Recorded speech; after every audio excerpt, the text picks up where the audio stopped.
Welcome to my Channel Deep Sleep Mission-DSM.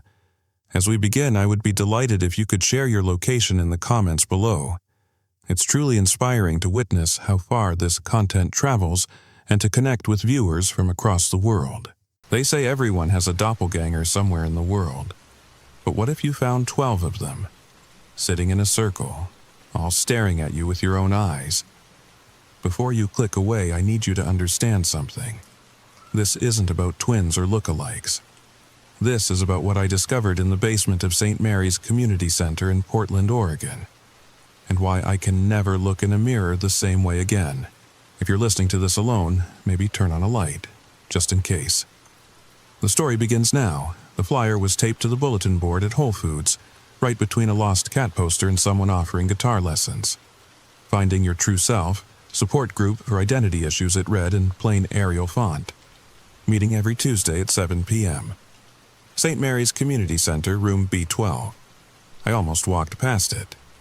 Would have, actually, if my therapist, Dr. Chen, hadn't just suggested I try group therapy.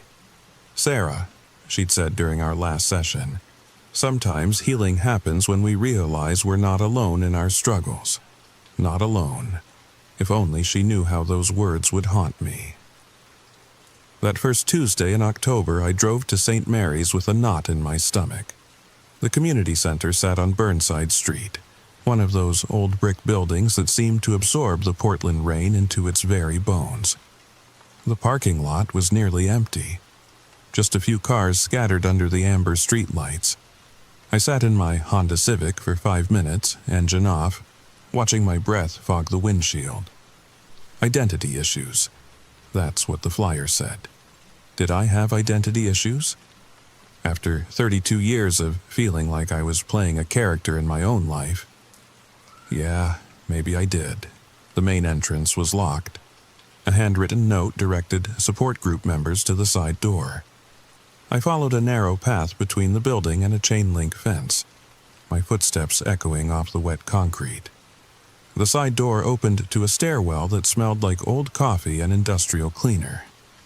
Down. The arrow pointed down. Room B12 was in the basement. Of course it was. The fluorescent lights hummed as I descended, that particular frequency that makes your teeth ache if you pay too much attention to it. At the bottom, a long hallway stretched out, doors on either side. B8, B10, B12. I knocked. Waited. Nothing. The doorknob was cold under my hand as I turned it. The room beyond was dimly lit, chairs arranged in a circle. About half were occupied, but I couldn't make out faces in the low light. Everyone seemed to be looking down at their laps. "Welcome," a voice said from across the circle. Soft, familiar somehow. "Please, take a seat. We're about to begin." I chose a chair near the door. Always good to have an exit strategy, right? As my eyes adjusted, I counted the others. 12 people, including the one who'd spoken. All wearing similar dark clothing. All with their heads down. "Let's start with introductions," the facilitator said. Still, that strange, familiar quality to the voice. "I'll go first. My name is Sarah, and I've been struggling with feeling like I don't know who I really am." My breath caught. Sarah, my name, but lots of people are named Sarah. It's common. The third most popular name for girls born in 1992, actually. I'd looked it up once. "I work at Powell's Books," she continued, "in the Pearl District location. I live alone with my cat, Mochi. And lately, I've been feeling like I'm disappearing." Powell's Books, Pearl District. I worked at the downtown location, but still. And Mochi. I'd almost named my cat Mochi, went with Biscuit instead. This was getting weird. "Thank you for sharing, Sarah," someone to her left said. Another woman. "I'm also Sarah. I work at Powell's, the Hawthorne location. I have a cat named Biscuit." The fluorescent light above us flickered. In that strobe-like moment, I saw her face. My face. Not similar, not kind of like me. my exact face down to the small scar above my left eyebrow from when I fell off my bike at 7 years old. My hand went to the door handle, but I couldn't move, couldn't breathe. One by one, they began to lift their heads. Sarah after Sarah after Sarah. All 32 years old, all with shoulder-length brown hair that never quite cooperated with humidity. All with that slightly crooked nose from breaking it in high school volleyball. All me. "Don't be afraid," the facilitator said. She was looking at me now with my own green eyes. Not my color green. My exact eyes. "We've all been where you are right now. The shock, the disbelief. But you're here for a reason. This," my voice cracked, "this isn't possible." "Isn't it?" Another me spoke from across the circle. This one wore glasses. I'd been meaning to get my prescription checked. "You've felt it, haven't you? That sense that you're not quite real, like you're watching your life from the outside." I had. God help me, I had felt exactly that. "We all found the flyer," Glasses Me continued. "All of us Sarahs, all of us lost, and now we're finding ourselves together." I should have run. Every instinct screamed at me to get up, get out, get away, but I stayed, because despite the impossibility of it all, they understood. These other Sarahs, they knew exactly what it felt like to go through life feeling like a ghost in your own skin. "The first meeting is always the hardest," the facilitator said. "Let's call her Prime Sarah, just to keep things straight in my head. Why don't we go around the circle, share what brought you here?" They told their stories. Our stories. Sarah from Beaverton, who worked at Powell's in the rare book section. Sarah from Southeast, who worked in the children's department. Sarah from Lake Oswego, from Gresham, from St. John's. All Powell's employees, but different locations, different departments. All living alone with cats that were almost named Mochi, or actually named Biscuit, or Whiskers, or Mr. Darcy. The details were what got to me. Each Sarah had broken her nose playing volleyball, but in slightly different ways. Spiking, blocking, diving for a save. Each had that scar above the left eyebrow, but from bikes, skateboards, ice skating. Like someone had taken my life and run it through a filter, creating variations on a theme. "How?" I finally asked when it came to my turn. "How is this happening?" Prime Sarah smiled. My smile, but sadder. "We're not sure, but we have theories." "Have you ever heard of quantum superposition?" I shook my head. The idea that particles can exist in multiple states simultaneously until observed. Glasses Sarah chimed in. "Some of us think we're collapsed possibilities. Versions of Sarah that could have been, all existing in the same space. That's insane." "Is it more insane than this?" She gestured around the circle. I had no answer for that. The meeting followed a strange rhythm. We shared our days, our identical yet different days. The same customers at different Powell's locations. The same anxiety about turning 33 next spring. The same dream about drowning that we'd all been having since August. That last one made everyone go quiet. "You too?" Sarah from Beaverton whispered. I nodded. "Every Tuesday and Friday, I'm in dark water, and I can see the surface, but when I swim up, there's something in the way, like glass." "A barrier," several Sarahs said in unison. Prime Sarah stood abruptly.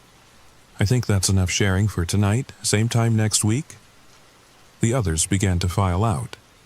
I noticed they were careful not to touch each other. When I reached the door, Prime Sarah called out, "The new Sarah, wait." I turned. We were alone now, just two versions of the same person in a dingy basement room. "It gets easier," she said. "The shock, I mean. You'll start to see the benefits." Benefits? We're not alone anymore. We understand each other completely. No more explaining yourself, no more feeling like nobody gets you. We're building something here, a community of Sarahs. "How many are there?" She tilted her head. "Our head. That thing I did when I was thinking. We're not sure. They keep finding the flyer, keep showing up. Started with just 3 of us back in June. The flyer? I pulled it from my pocket. But the paper was blank. No words, no meeting time.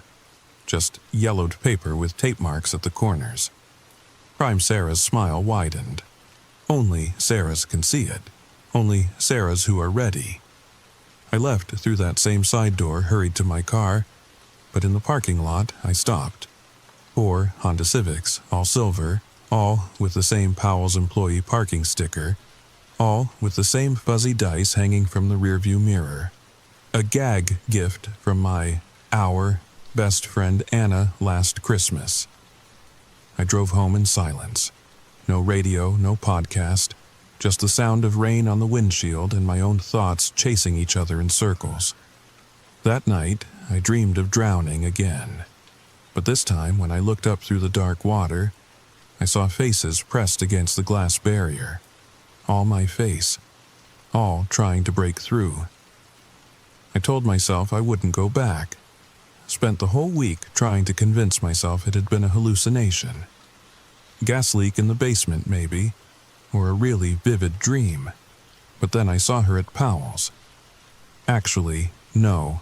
First, I need to tell you about the notebook. Wednesday morning, I woke up to find my journal on the kitchen table. The one I keep in my nightstand drawer. Always. It was open to yesterday's entry, except I hadn't written anything yesterday. The handwriting was mine, though. Every loop and slash exactly how I form my letters. The meeting was wonderful, it read. Finally found others who understand. Can't wait for next Tuesday. Below that, in fresher ink, don't trust Prime Sarah. She's not what she seems.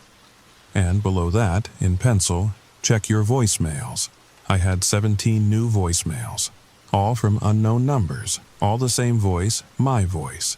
Whispering variations of the same message. She's collecting us. Don't let her complete the set. The drowning dreams are the key. I deleted them all, but they kept coming back.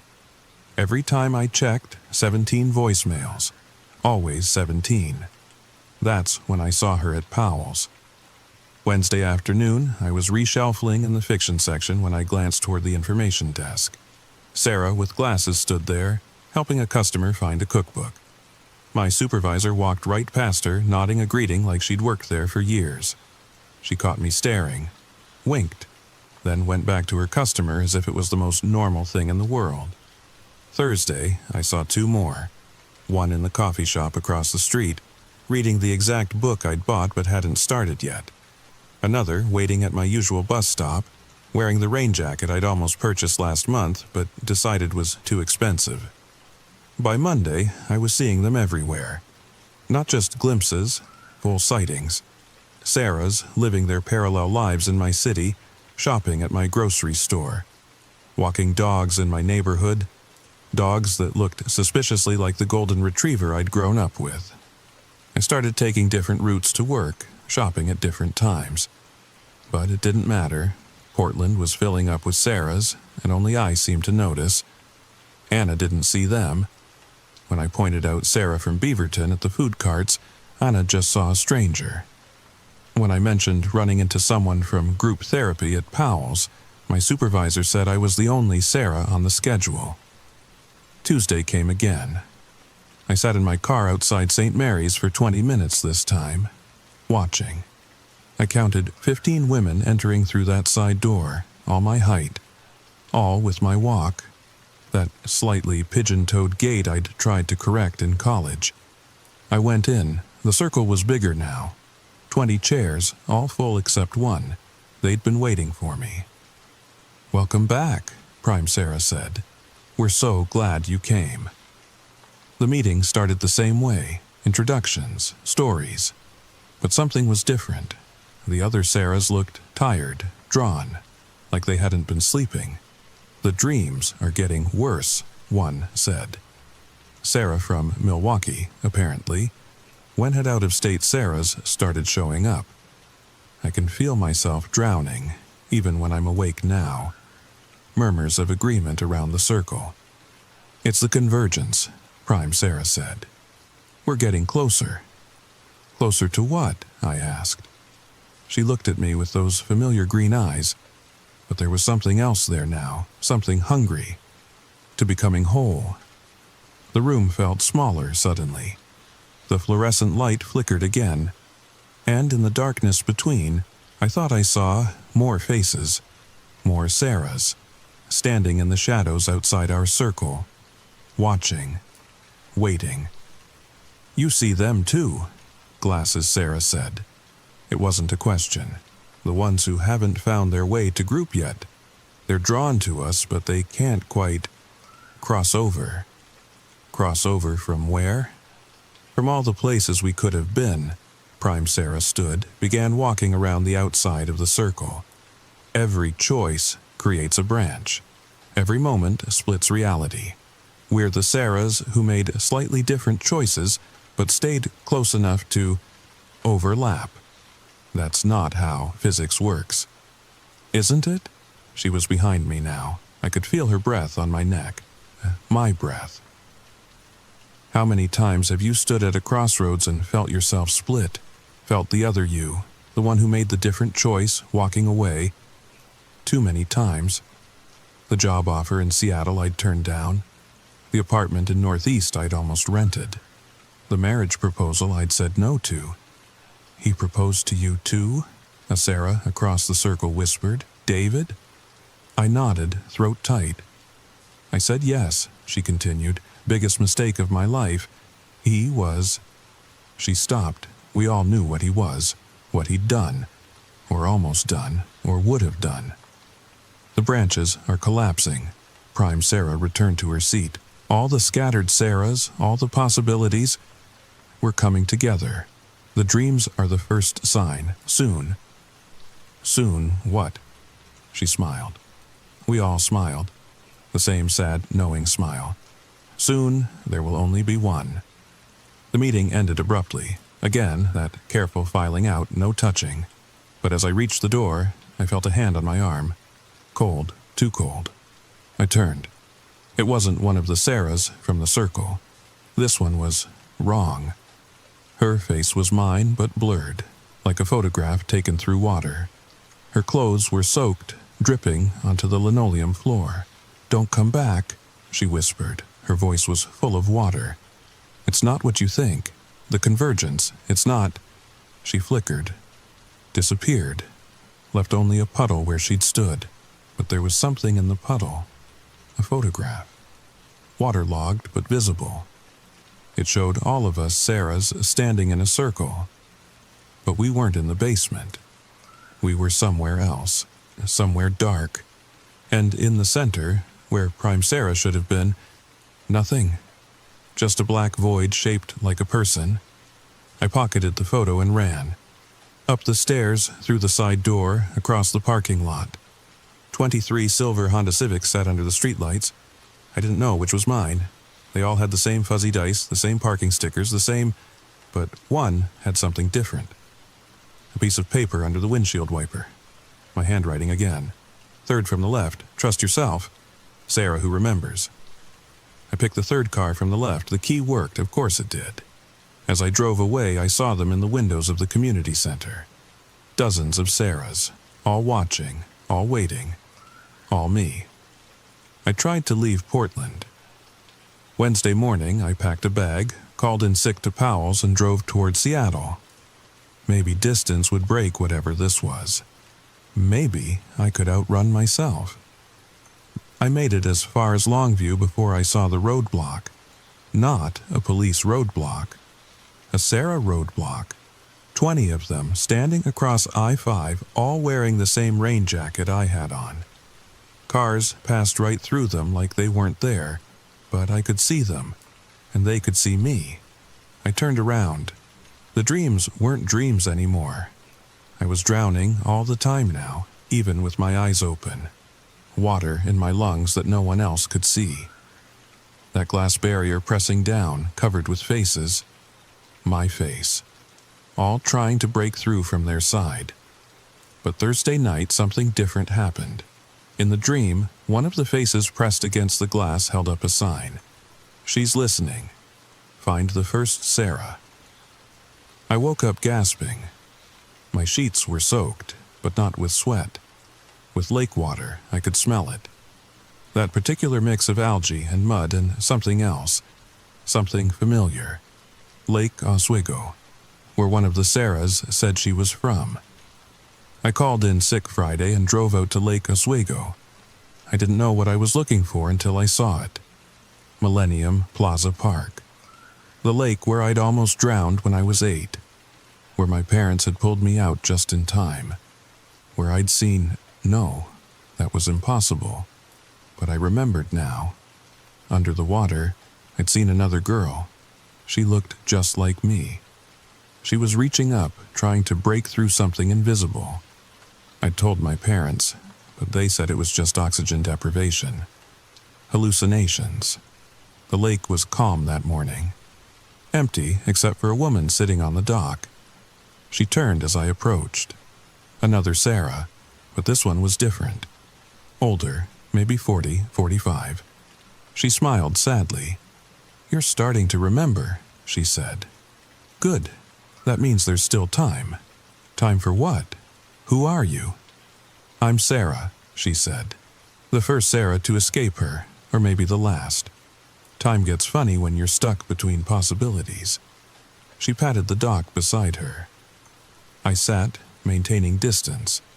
23 years ago, she said, I found a flyer, just like you, went to a support group, just like you. But back then she was calling herself Dr. Chen. My blood went cold. My therapist's name is Dr. Chen. Of course it is. She's been setting this up for months, years maybe, planting the seeds of doubt, making you question yourself, making you ready to see the flyer. But Dr. Chen is real. She has an office, other patients. She's as real as she needs to be. She feeds on doubt, on fractured identity, and what better way to create that than to slowly convince someone they're not whole, that they need to find themselves. The lake water lapped at the dock. In its surface I saw reflections. Not just mine and hers. Dozens of Sarahs, all at different ages, all trapped just beneath. The convergence isn't about bringing us together, older Sarah continued. It's about consuming us. Every Sarah she collects makes her stronger, more real, more able to hunt. So, stop going to the meetings. Warn the others. She laughed bitterly. You think you're the first to try. I've been warning Sarahs for 23 years, but once you've seen the flyer, once you've felt that pull, you always go back. The doubt she's planted is too strong. Then what do? Find the real first Sarah, the original, before she was split, before the doubt took hold. She's the key to stopping this. How do I find her? Older Sarah stood, brushing off her jeans. Same way you found me. Remember the first time you felt split.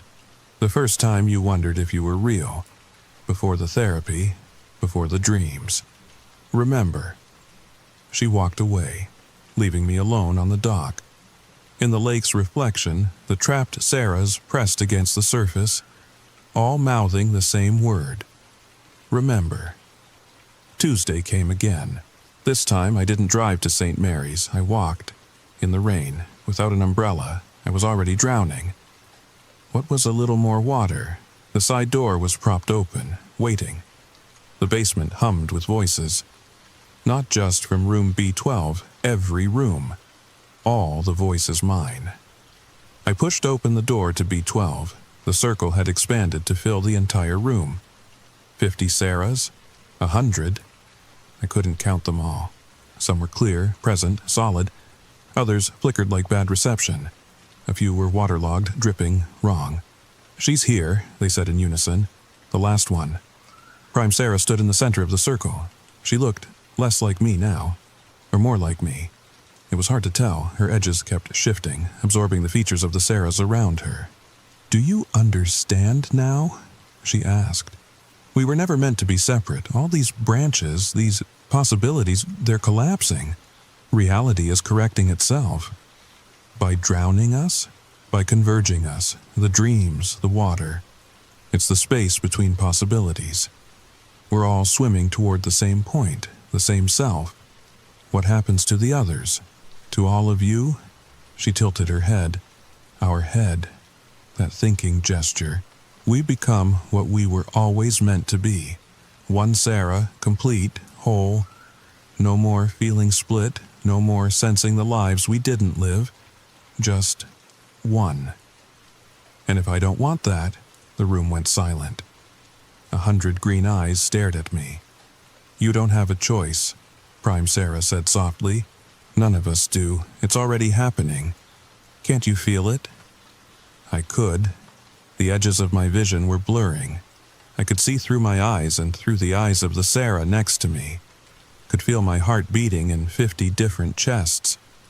The drowning sensation wasn't water. It was us. All of us. Merging.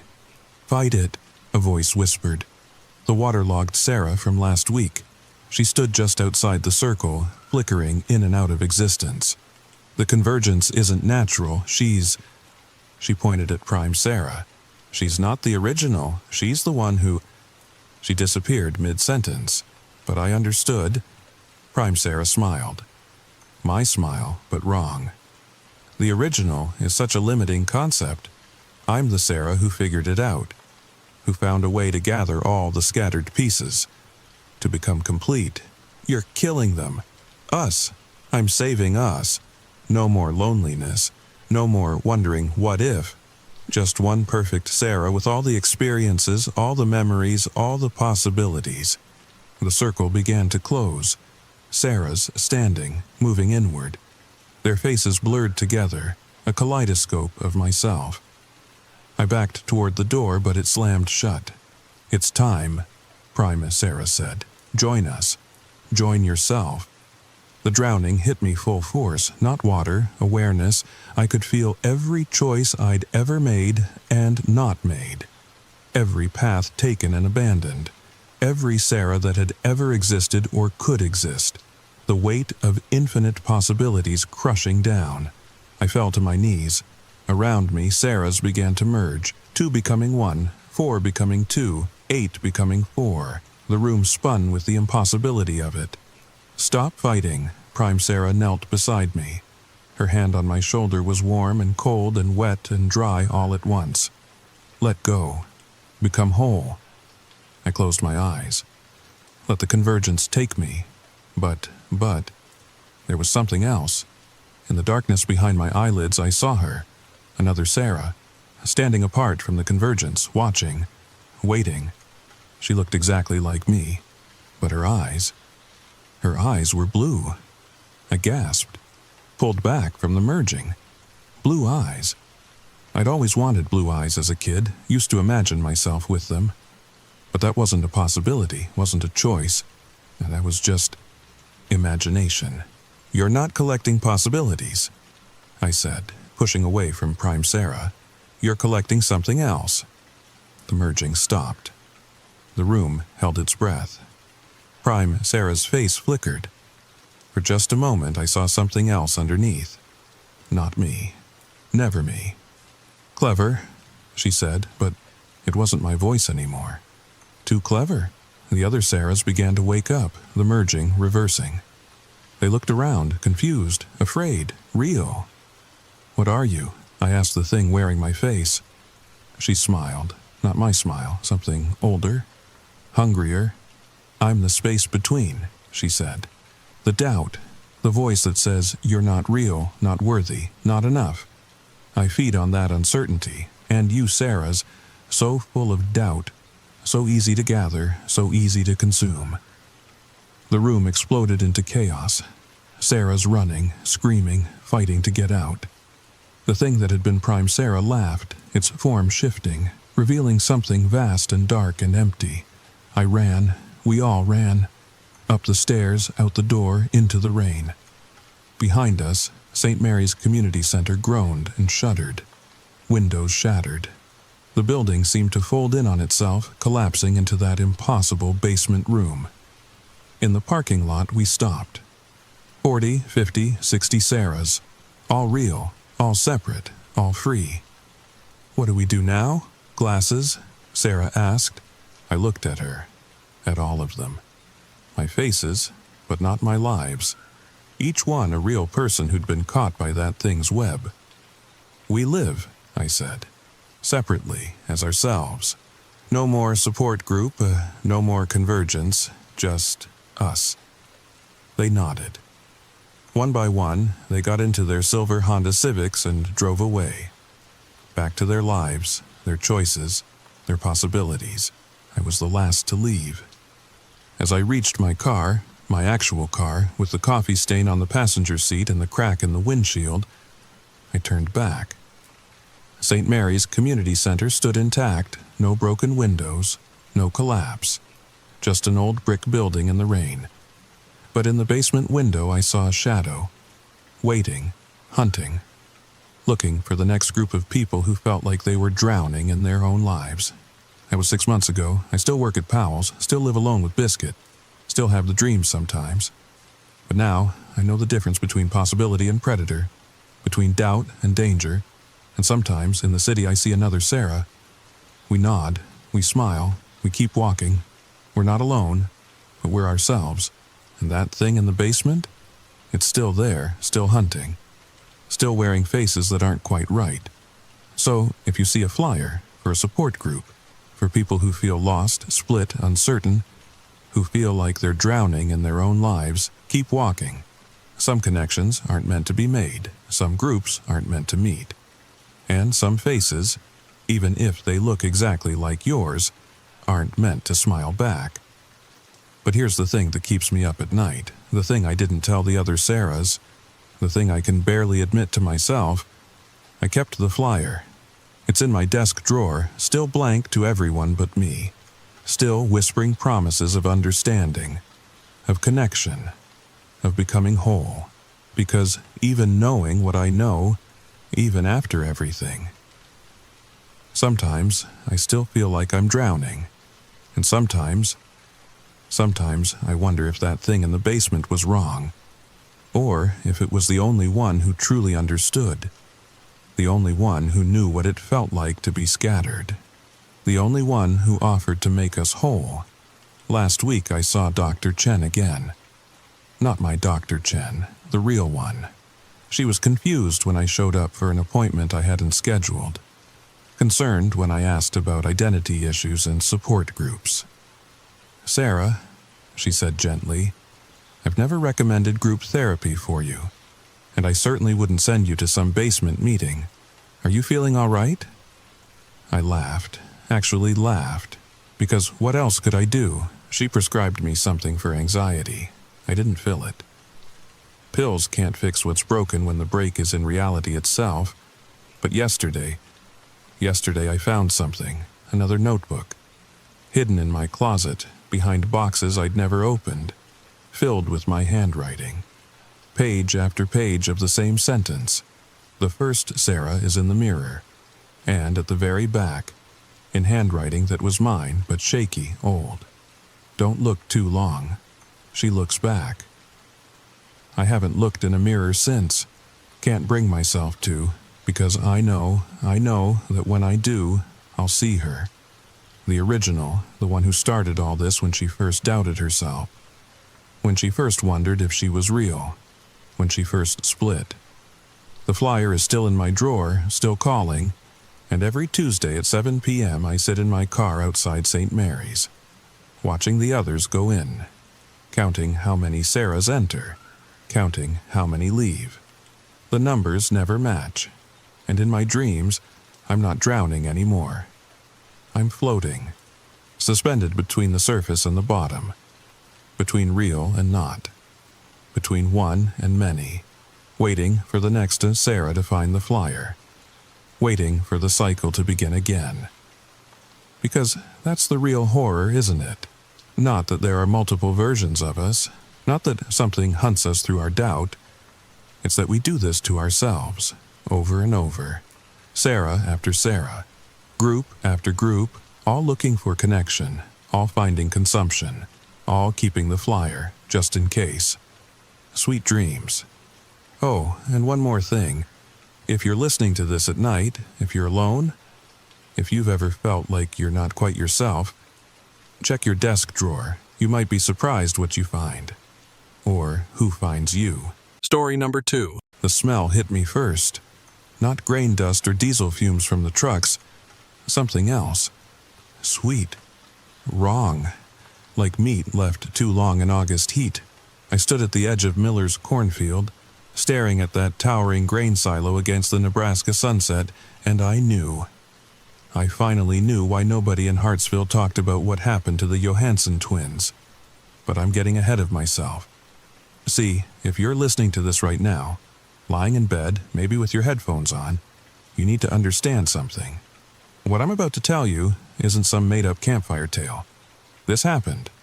And somewhere out there, in another small farming town just like mine, it's probably happening again. So, before I tell you my story, do me a favor, hit that subscribe button. Not for me, but because after you hear this, you're going to want to warn others. You're going to need to share this, trust me. All right, deep breath, here we go. My name's Tyler Brennan, and until 3 weeks ago, I thought I knew everything about Hartsville, Nebraska. Population 2,847, 1 stoplight, 2 churches, 3 bars, and that massive grain silo on the edge of town that nobody, and I mean nobody, ever talked about. I just come back from college in Lincoln. 4 years studying agricultural science, thinking I'd help modernize our family farm. Dad picked me up from the bus station in his beat-up F-150, country music crackling through blown speakers. Everything felt exactly the same. The water tower still needed painting. Mrs. Henderson's roses still grew wild over her fence. Even the temperature on the bank sign still blinked between time and temperature like it had since 1987. "Good to have you home, son," Dad said. But his smile seemed tight, forced. That first week back was strange. Not obviously strange, just off. Like when you know a storm's coming hours before the clouds roll in. People would start conversations, then trail off mid-sentence. Groups would scatter when I walked into Donnie's diner. And everyone kept glancing toward the grain silo. It stood there like it always had. 120 feet of weathered concrete and steel, built back in '58 according to the faded sign, but something was different. Took me 3 days to figure out what. No birds. You ever notice how birds love grain silos? Pigeons, sparrows, even crows. They're always perched on them, diving for spilled grain. But not this one, not a single bird within 50 yards of it. I asked Dad about it over dinner, just casual-like, while Mom served her famous pot roast. Hey, why doesn't anyone use the old silo anymore? The sound of forks hitting plates was deafening. Mom's hand shook as she poured gravy. Dad stared at his food like it held the secrets of the universe. My younger sister Emma, usually couldn't shut up about her high school drama, suddenly found her green beans fascinating. Some things, Dad finally said, are better left alone, Tyler. That's when I knew. Whatever was wrong in Hartsville, it started with that silo. I spent the next few days asking around. Subtle questions at first. Jim at the hardware store just shook his head and walked to the back room. Sarah at the post office pretended she didn't hear me. Even my best friend from high school, Marcus, just laughed nervously and changed the subject. But I kept pushing. And finally, someone talked. It was old Pete, 92 years old, half-blind, and usually drunk by noon. I found him on his porch, bourbon in hand, staring at nothing.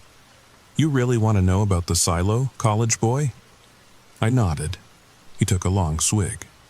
"Built in '58, like the sign says. Worked fine for, 20 years. Then in '78 something changed." "Changed how?"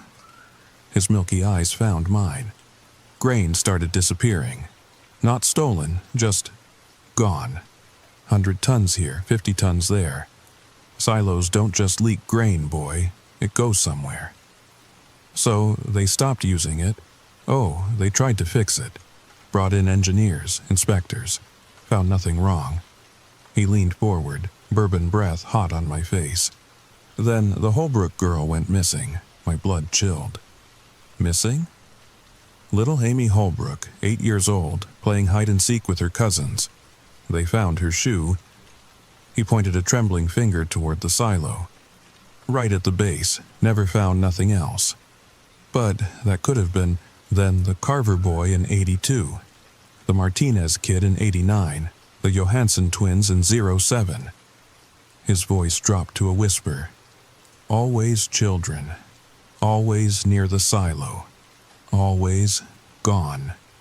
I wanted to laugh, to dismiss it as a small-town superstition, but the fear in his eyes was real. Pete, what do you think happened to them? He drained his glass. You ever hear grain settle at night, boy? Make sounds. Creaking, shifting. But sometimes if you listen real close and you can hear something else in there, something big. Something that ain't got no business being in no grain silo. That night I couldn't sleep. Pete's words echoed in my head. I lay there, staring at the ceiling, trying to rationalize everything. Kids go missing sometimes. It's tragic, but it happens. And grain silos make noise, that's physics. Thermal expansion. Settling, nothing supernatural about it. But at 2 a.m. I gave up and got dressed. The town was dead quiet, no cars. No lights, except the street lamps buzzing with moths. I walked down Main Street, past the darkened shops, toward the edge of town where the silo waited. It looked different at night. Bigger, somehow. The moon was full, casting long shadows across Miller's cornfield. The silo stood like a monument to... what? Progress? Or something else? I stopped about 30 feet away, close enough to see details, but far enough to run if I needed to. God, why was I even thinking that? The structure was solid concrete, with a steel access door at the base and another higher up for maintenance. Ladder rungs were built into the side. Everything looked normal.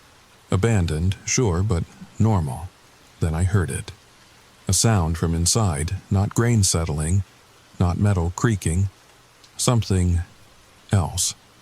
Like breathing, but too big, too deep, like something massive filling its lungs. I took a step back, then another.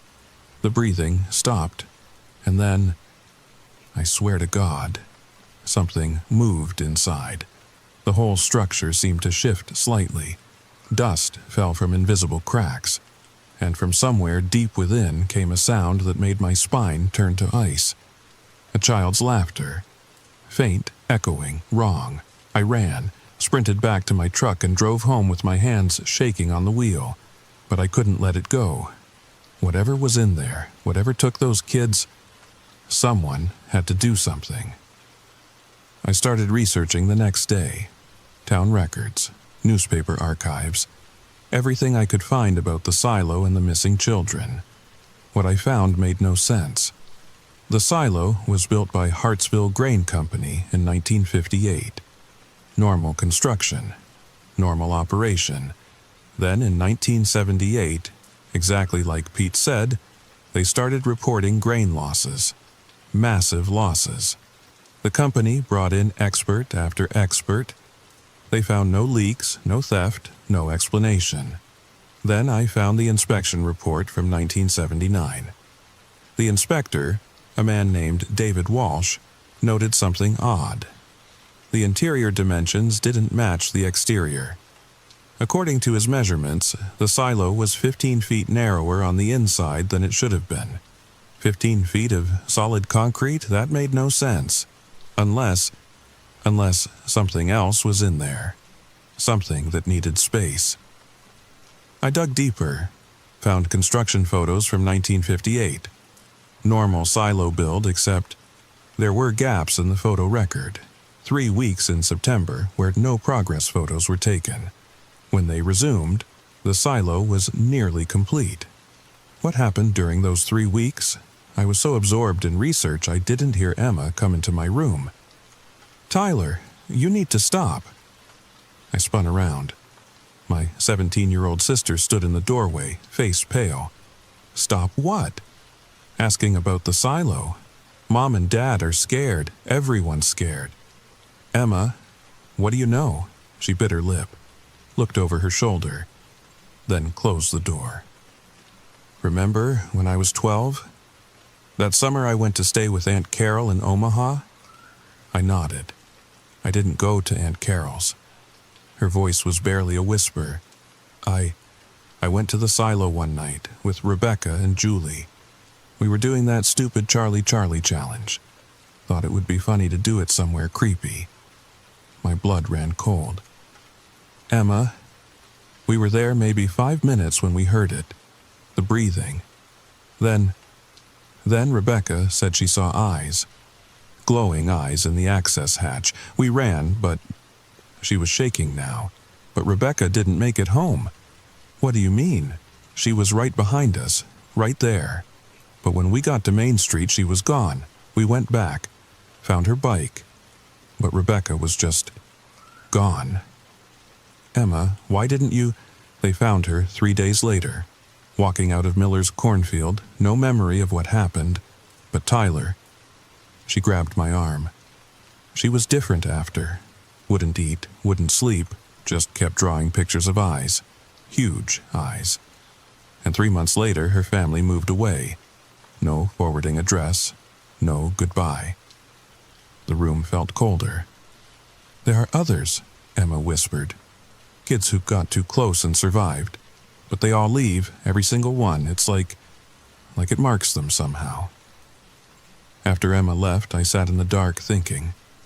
Part of me wanted to pack up and leave, go back to Lincoln, pretend I never came home, but another part, the stubborn part that got me through college, needed answers.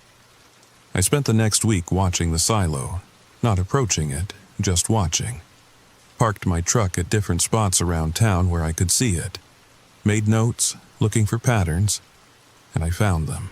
Every third night, around 3 a.m., lights would flicker inside. Not electric lights, something softer, like bioluminescence. They'd pulse in patterns, almost like communication. Delivery trucks avoided that side of town completely. I followed one driver to Donnie's diner and bought him coffee. After 3 cups and a promise I wouldn't use his name, he talked. GPS goes haywire near that thing, compass spins, radio turns to static. Company policy is to take the long way around. Been that way since before I started driving. How long's that? 15 years, but my dad drove grain trucks too. Said it was the same in his day. I showed him the inspection report about the dimensions. He studied it, frowning. That can't be right. You can't have space just disappear like that. Unless it's not empty space." He pushed the paper back. "Look, kid, I got a family, mortgage. I don't ask questions about that place, and neither should you." But I couldn't stop. The next morning, I went to the library. Mrs. Patterson, the librarian since forever, watched me pull book after book about local history. "Tyler Brennan," she finally said. "Some knowledge ain't worth having. Mrs. Patterson, please, I just want to understand." She looked around the empty library, sighed, then disappeared into the back room. She returned with a leather journal, brittle with age.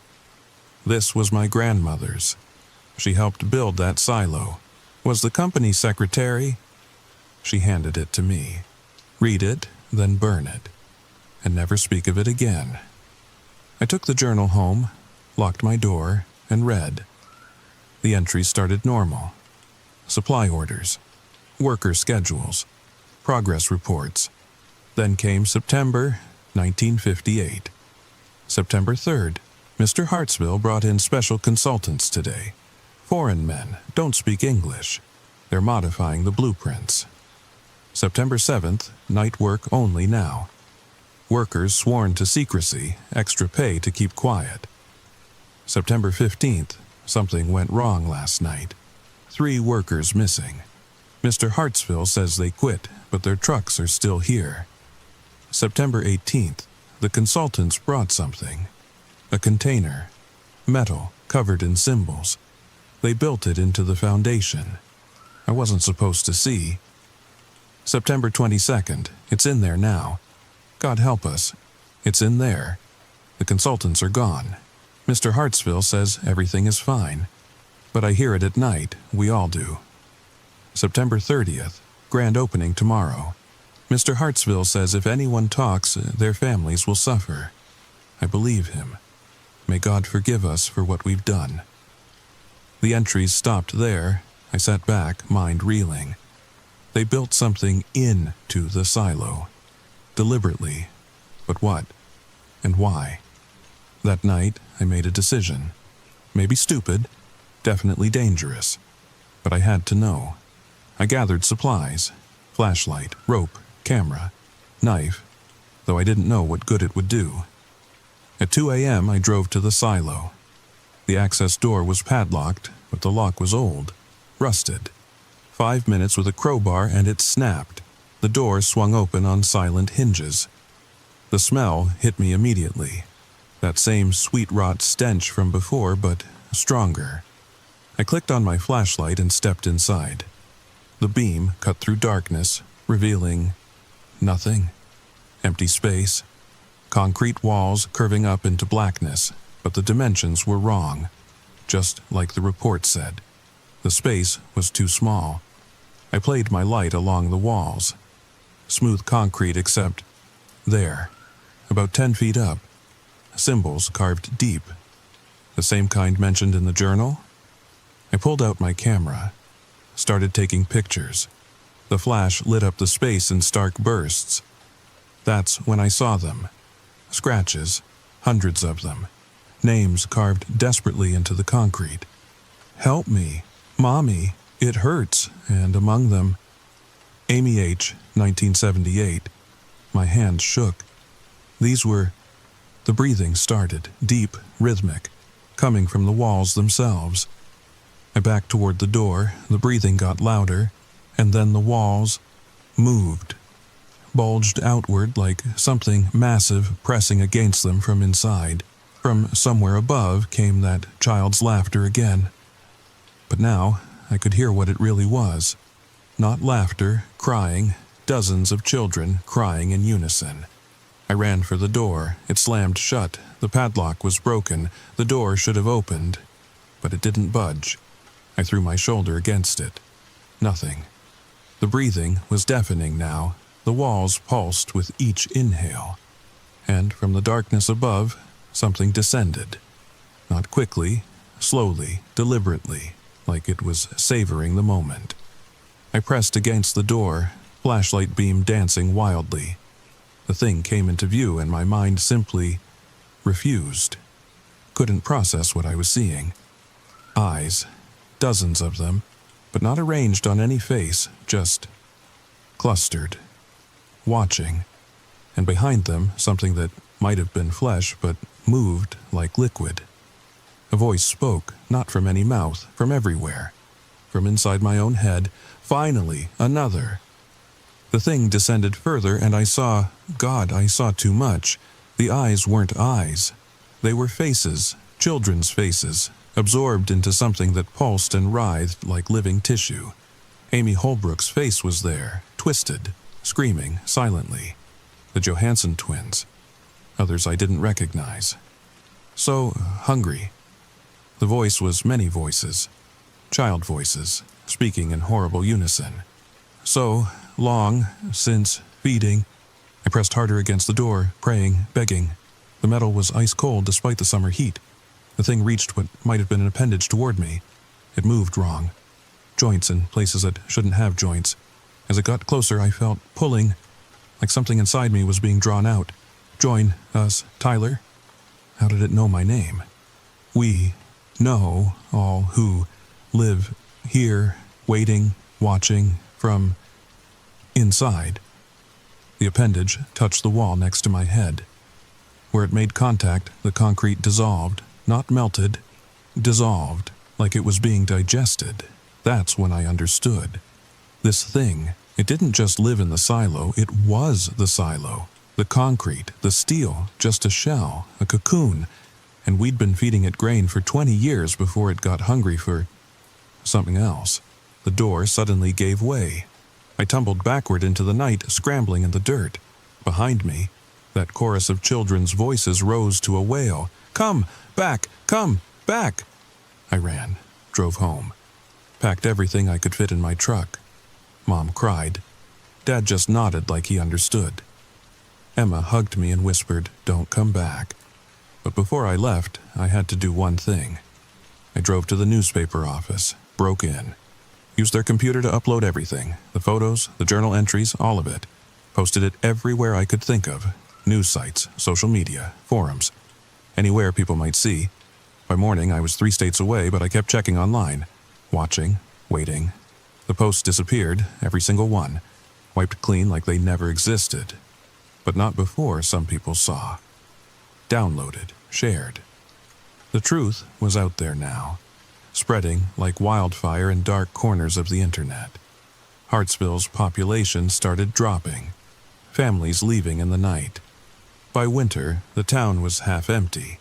The state tried to investigate, but their equipment failed near the silo. Investigators got sick, had nightmares, left without answers. Last I heard, they're planning to demolish it. Bring in the Army Corps of Engineers. Tons of explosives, level the whole thing. They don't understand. It's not in the silo, it is the silo. And it's hungry. So why am I telling you this? Because Hartsville isn't unique. I've been researching, tracking patterns, grain silos built in the 1950s, modified construction, missing children, towns that don't talk about it. I've found 17 so far. 17 towns with 17 silos with 17 secrets. Maybe there's one near you. Maybe you've driven past it 100 times. That old silo on the edge of town that nobody uses anymore. The one birds avoid. The one that makes sounds at night. Don't go looking. Don't be like me. But if you know, if you suspect, leave. Just leave. Don't ask questions. Don't investigate. Just go. Because they're hungry, all of them. And they're waiting. Waiting for someone curious, someone brave, someone stupid, someone like I was. The scratches on my arm haven't healed. 3 parallel lines where that thing touched me through my jacket. They don't hurt. But sometimes, late at night, they move. Pulse with their own rhythm. And when they do, I dream. I dream of eyes in the darkness, of children crying, of concrete walls that breathe, and worst of all, I dream of going back. Because here's the thing they don't tell you about monsters. The real horror isn't that they exist. It's that once they touch you, part of you wants to return, needs to return. That's why all those families moved away. It's why I keep driving. 3 states, 5 states, 8 states. Doesn't matter. I can still feel it calling. So, please, if you're listening to this in bed right now, if you're thinking about that old structure in your town, that abandoned building, that place nobody talks about, don't just hit subscribe.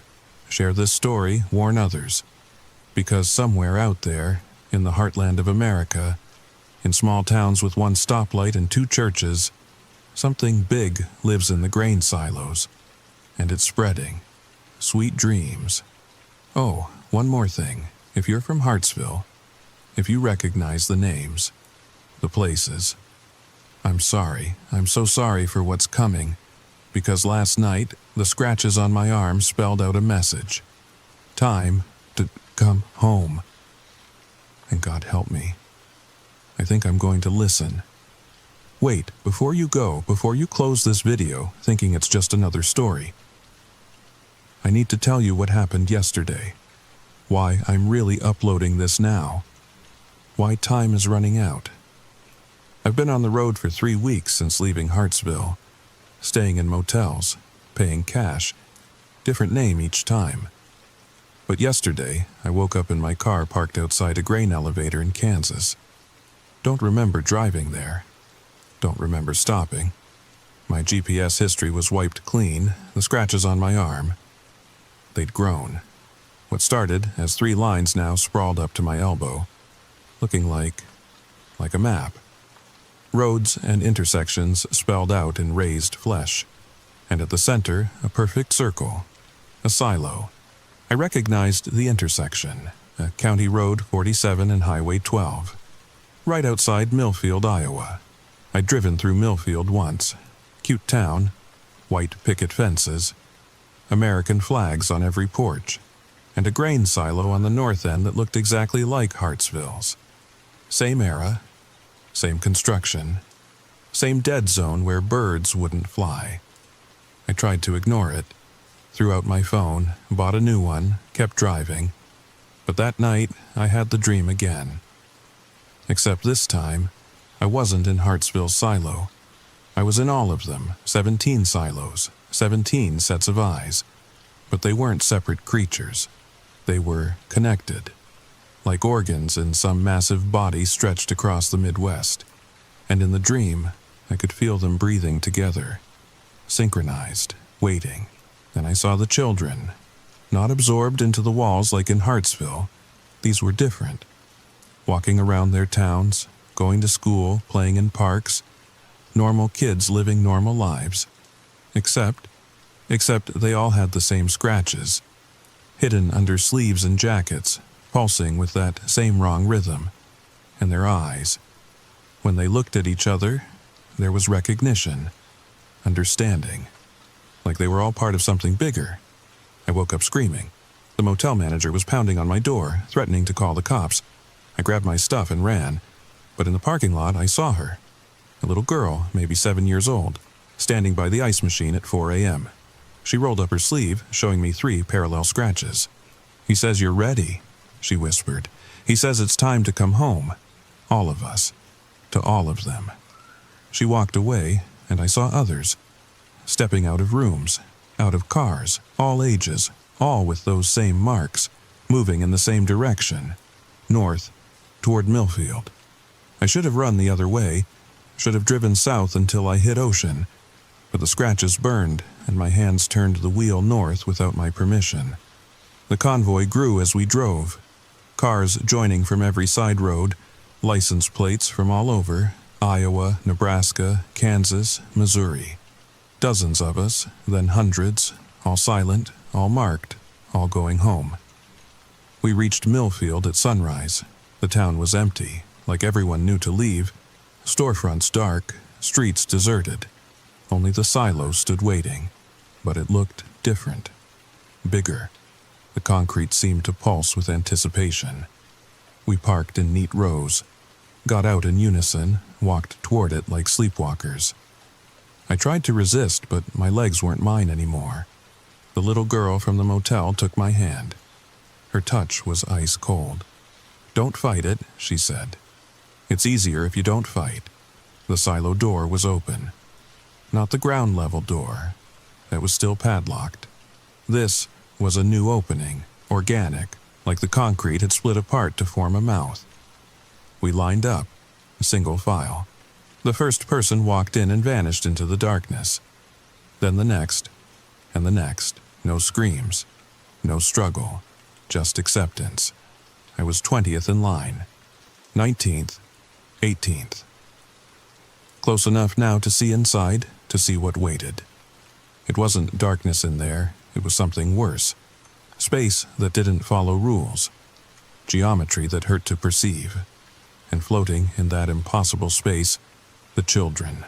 All the missing children from 70 years. Not dead, not alive. Something in between. Connected by threads of light to something massive and ancient and hungry. 10 people ahead, 9, 8. That's when I felt it. The full weight of what was happening. This wasn't just feeding time, this was reproduction, division.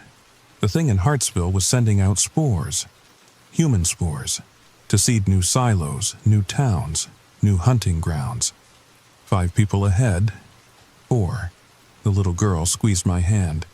"It's beautiful inside," she said. "You'll see. We all float. We all dream. We all become." 3, 2, I stood at the threshold. The space beyond defied understanding, but I could see them all. The missing children, the absorbed ones, floating like stars in an organic cosmos, their faces peaceful, their eyes empty, their mouths moving in unison, speaking words in no human language. "Come," they said with one voice. "Come home." My foot lifted, started to step forward. The scratches on my arm blazed with joy, and then my phone rang. The spell shattered, just for a second. But a second was enough. I yanked my hand from the girl's grip and ran. Behind me, hundreds of voices rose in frustration. The phone kept ringing. Unknown number. I answered while running. "Tyler!" Emma's voice, my sister. "Tyler, I know you threw away your phone, but I had to try. I've been calling random numbers all night. Tyler, if this is you, the Army, they're not going to demolish just Hartsville. They know about all of them. They're going to hit them all at once. Operation Grain Dust, you have minutes, maybe less. Get away from..." The line went dead, but I heard them. Helicopters. Distant but approaching fast. I reached my car, gunned it. In the rearview mirror, I saw the others still walking into the silo, still calm, still willing. The little girl stood at the entrance watching me go. She waved goodbye. The first missile hit when I was 2 miles out. The explosion was wrong. Not fire and debris, something else. Like reality tearing, the silo didn't explode, it imploded, folded in on itself. And for just a moment, I saw what was really inside. God help us all. It wasn't 17 creatures in 17 silos. It was one creature. One impossible thing stretched across states, using the silos like breathing tubes, like fingers pushed up through the earth. And we just cut off 17 fingers. The thing screamed, not with sound, with something deeper. The ground cracked, the sky flickered, every car alarm for 50 miles went off at once, and in that scream I heard pain, rage, and worst of all, promise. The scratches on my arm are words now, clear as day, burned into my skin. You cannot kill what does not live. You cannot stop what has already spread. We are in the grain. We are in the soil. We are in you. So that's why I'm uploading this now, right now, before they find me, before the scratches spread further, before I become like the others. Because the Army thinks they won. 17 silos destroyed. Threat eliminated. But they're wrong. Those weren't the only ones. I found more, built in the 60s, the 70s, the 80s, different designs, different disguises, water towers, radio antennas, even church steeples in the right towns, all of them connected, all of them breathing, all of them waiting. And the children, the marked ones, who walked into Millfield. Some escaped the explosion. They're out there now, walking, driving, flying, spreading to new towns, new structures, new hunting grounds. The scratches have reached my shoulder now. By tomorrow they'll reach my neck, then my face. Then I'll stop running, stop fighting, and I'll find the nearest structure that fits the pattern. And I'll walk inside, and I'll become another voice in the chorus. Unless you stop me. Stop us. Stop it. Look for the signs. Structures that birds avoid. Places where electronics fail. Towns with too many missing children and not enough questions. Document everything. Share everything. Make so much noise they can't silence you all, because it's not over. It's just beginning. And somewhere out there, maybe in your town, maybe in mine, something big is waiting to be born. The scratches are moving again, forming new words. I have to go, have to drive, have to... No, I won't look. Won't read what they're spelling now. Won't. Upload complete. Come home now. If you're still listening, still watching, remember this. Remember all of it. Share it, save it, before they delete this too. And if you see me, if you see any of us, the ones with scratches, the ones who walk toward empty places, don't follow, don't help, just run. Run, and never stop running. Because we're not ourselves anymore. We're something else, something hungry,